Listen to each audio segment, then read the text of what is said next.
Hello everyone, Trophy Wine Hunter. Welcome back to my wine channel. I'm gonna do a video today on decanting wine. I've done a number of videos on basics of wine basics or wine knowledge, and it seems like people have enjoyed that, so I thought I'd do one on decanting and my views on. So what is decanting? Decanting is just essentially letting a wine breathe. It's the process of opening a bottle of wine, pouring the wine into some type of vessel, and then letting the oxygen interact with the wine. And that will kind of open up the wine, particularly with red wines. It will perhaps soften the tannins because when you oxygenate anything or aerate anything, then it brings out some aromas. Let's go to some general rules about decanting and kind of take this all with a grain of salt. It's my personal ideas, and everyone has different viewpoints, and I don't think anyone is right all the time. So let's start with sparkling wine, champagnes, things like that.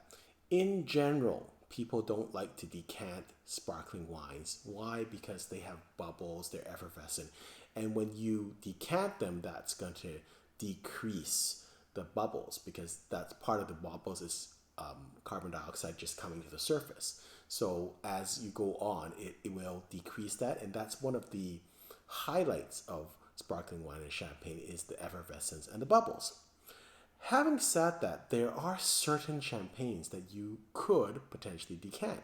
One of the houses is Billabart Salmon, who actually recommends that you decant their young wines than champagnes because it'll bring out that aroma and fragrance more. Sometimes you might want to actually decant older champagnes. Again, that's a personal preference because what happens again when you decant a wine, you oxygenate it and it brings out the flavors. With an old champagne, you can potentially do that because the effervescence is gone anyways. So you're getting to secondary nutty flavors, and maybe you'd like those to come out more and you don't care as much about the effervescence. So potentially you could do that. Again, that's a personal preference. Let's go to white wines. So in general, it is uncommon to decant a white wine, particularly if you're talking about value wines. Why? Because if you are buying just a wine, you're going to the local liquor store, you're just getting a value white wine, in general, those are pop and open wines. They're not meant to be aged, and really decanting is not going to increase your pleasure of that wine. It's already open. With decanting a white wine, generally white wines need to be cold, and it's hard to keep a decanter on ice.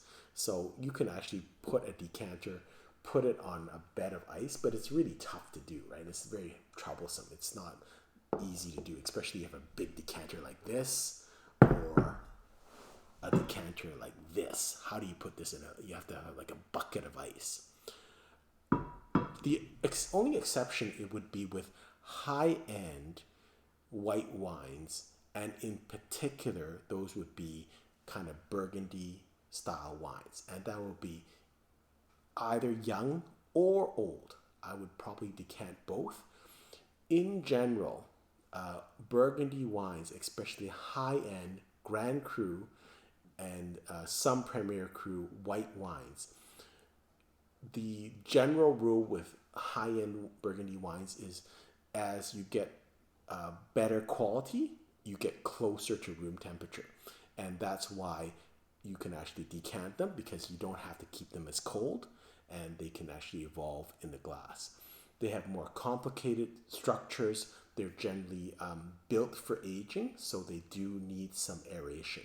And I find that with Burgundy wines, I will decant, particularly if they're just not showing the right way.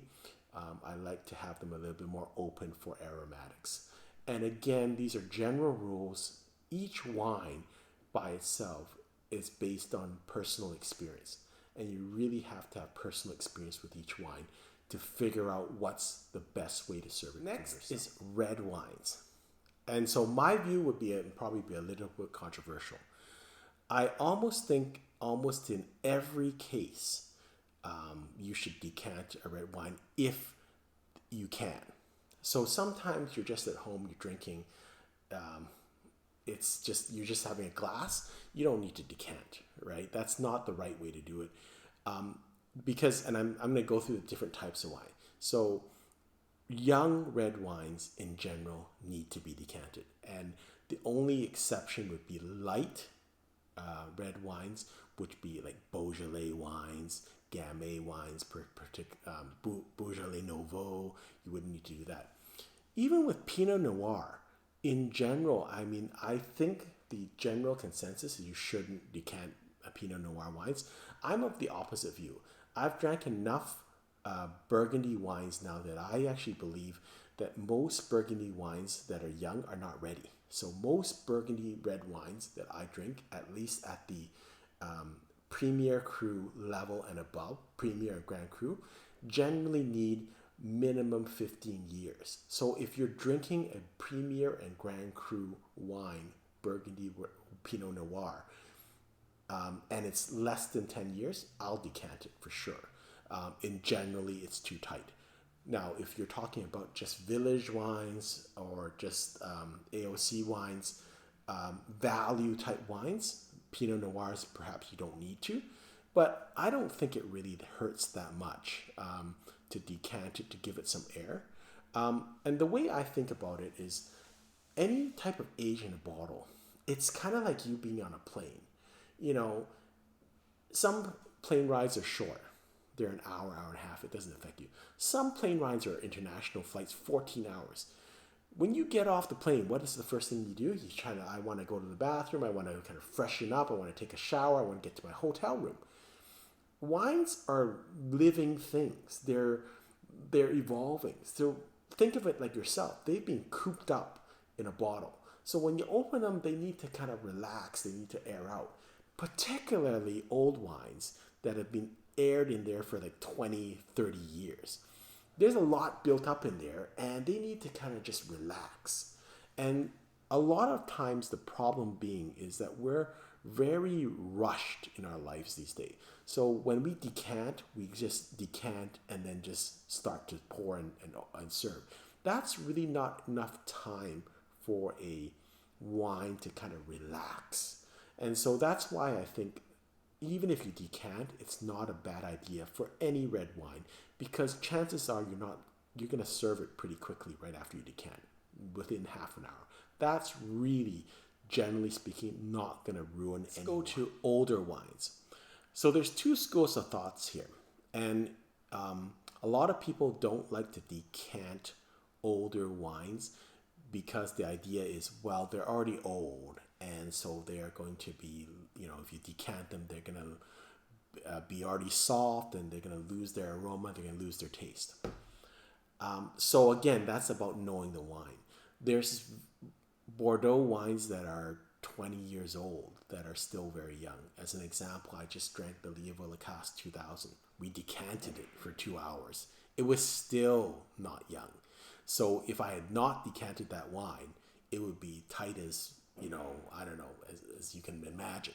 So I think it depends on the experience, but in general, I normally would decant an older wine for two reasons. One, to get air into it and to let it breathe a little bit.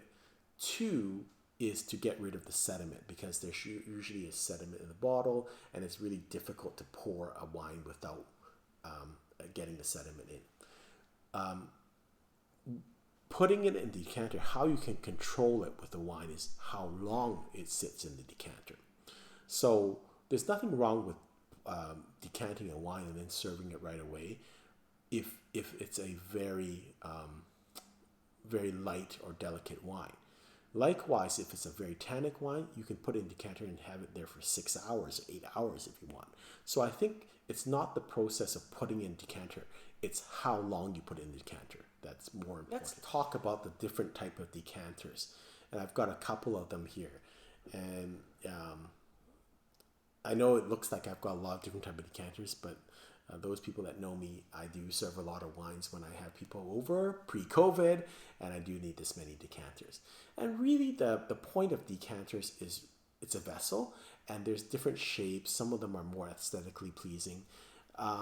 But to me, there's differences. So this is kind of a very familiar shape to a lot of people. And I used to really like this because it looks so good. I also have this little aerator that goes on top of it. And these are like wine toys. So it's got little spikes in here. You pour the wine in here and then it goes in. Beautiful aesthetically. It's a great show. But it's really inconvenient because you have to wash this. It's tough. And I actually find now that I don't like this as much because it's really hard to pour and it's really hard to get the last bit out. And it's really hard to wash. This is one of my favorite decanters. It's kind of ugly. It kind of looks like a pitch, but it really works well. Again, I like it because it's easy to handle. It's got it's not elegant, but it's really easy to handle, and it's easy to wash, and it pours really well. So this is one of my favorite decanters to use, although it's not aesthetically as pleasing. This is the Vin Bouquet. So I think people have seen this before. It's kind of an aerator. It's kind of like a spinner. You put the wine in here, you put your glass here, and it kind of sucks in and aerates the wine. It's kind of a neat tool. It does aerate the wine. You can kind of continue to put the wine back in here to aerate it. And it's good for quick aeration, or if you don't want to use the whole bottle, you just want to kind of just pour a glass and get it ready quickly. The only thing is it does make a weird sound, like something spinning, like a Drano, like a drain. So that's not too pleasing, but it's kind of, at least you know it's working. I like this too, and it's kind of a nice stand. The one that I actually prefer the most right now is the Riedel, and I actually haven't even used this. I saw this, a sommelier use this at a restaurant, and I thought it was so good. It's really light, and it's easy to pour. It's probably easy to clean. And the other thing is I found that if you're going to double decant, because I was watching him double decant in the restaurant, it was so easy. Try double decanting this. This is going to be really tough. And even this will be tough to do two of these. This is really light and easy. So this is currently my favorite. It's really unique, and it's beautiful. I wanted to talk about is decanting speed.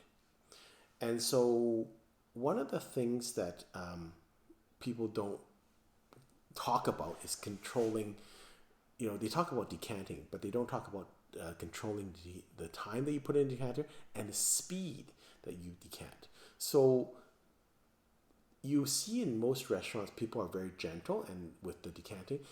You can also increase the aeration by just pouring it out. And that's what I normally do with younger wines. I just pour it like quickly. And that speed will give more aeration, right? As compared to just slowly dripping it. That's a slower pour, right? So that, to me, is another way that you can control the aeration of something. And this is all, it's kind of fun. It's kind of experimental. It's kind of like a science lab. Everyone has their own techniques, but that's part of the fun of it. Do what you have fun with it, and then see what you like. And if you're wrong, you're wrong. In general, I find that I almost never over decant a wine. I always underestimate the power of a wine. That could be because I do generally buy really good quality wines. Now, I can't speak for every wine in the world, but when you're dealing with pretty high quality wines and good producers, you have to trust the wine. And in general, the wine quality holds up. It's not going to fall apart in general just because you over decanted it, unless you like over decanted it by 12 hours. That's a little different. But an hour or two in the glass is not going, in a decanter, is for a good quality wine, is not really going to make that much of a difference. And so you can't really, it's not going to drop off in 5 minutes. So I think, again, it's about trusting the wine and the quality of the wine. And if you buy good wines from consistent producers, trust the wine. They didn't produce the wine for a certain metrics of how to drink it. They produced the wine for you to drink, to enjoy over many different occasions, over many different years. So decanting or not decanting, or decanting for 15 minutes more or 30 minutes more, is not going to kill the wine. I hope this video has been useful. I'd love to hear your views about decanting. But I guess the major takeaways is, one, there are some general rules, but it really depends on personal experience. And two, I really think you should have fun with it. Decanting is part of the whole process. It's not something to be feared. It's not something to get anxiety over. There is no right or wrong.